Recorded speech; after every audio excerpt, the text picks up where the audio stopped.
Today is Wednesday, February 19th, and I know I'm like a week and a half late, but it's totally excusable because your London video was like 3 weeks late, so you're not allowed to yell at me. Sorry I look super gross. I couldn't be bothered to like fix my hair or put on real clothes because I literally slept for more than half of the day. Oh no, I knocked over my cup. I stayed home sick from school today because I felt like total crap. We went to the doctor and the rapid strep test was negative, and so they sent a culture off to the lab. I'll find out eventually if I actually do have strep throat or not. And then they did a flu test.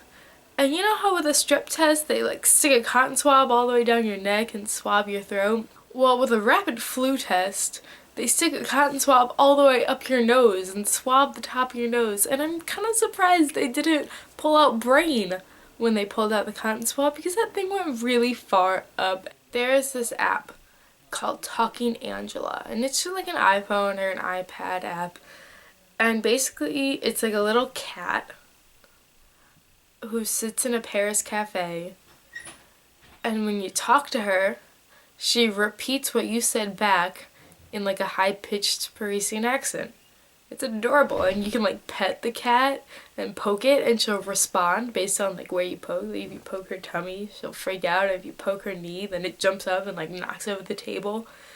Like if you poke her nose, she sneezes. Like it's a fun app for little kids.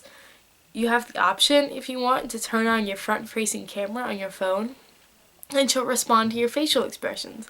Like if you stick out your tongue, she'll stick hers out back. And if you yawn, she'll say like, "Are you getting sleepy?" or stuff like that. Like, it's a fine app for kids. If you turn off like safe child mode or whatever it is, she becomes an AI, an artificial intelligence, and you can have like a text chat with her. And she'll ask questions and just have a conversation.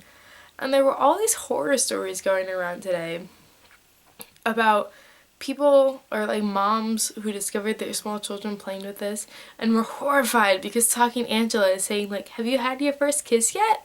How old are you?" Like, and apparently they somehow got the idea that the app takes pictures of the children and takes their personal information and then like sends them to the creators, but the creators got hacked, so it's actually pedophiles. So this like kids app from a creator that has lots of other great kids apps is actually run by pedophiles, and your children are being watched. And there were so many of these stories all over Twitter and Facebook today because that's what I do when I'm homesick. I sleep and I go on social media. And I watch curling. I watched a lot of curling today. Like if you just did 2 minutes worth of research, if you just googled like Talking Angela, you would find articles from Snopes and from the Huffington Post and from other reputable news sources that like, none of that is true. Like even the creators of the app have said like, yeah, no, we don't save any personal information, and we definitely don't take pictures of you, and we definitely haven't been hacked by pedophiles. And there's nothing to suggest that any of that is true. People are so quick to assume everything is true. Like, I don't understand. Especially if you think your child is being watched by pedophiles. You can, like, do some quick research and find out that's not true. Like, that's a serious topic.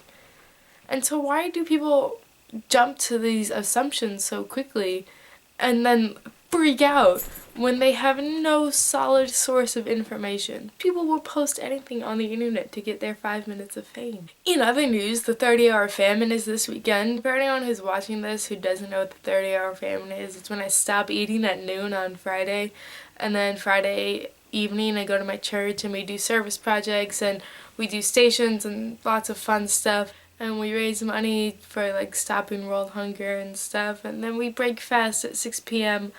on Saturday night. It's a lot of fun.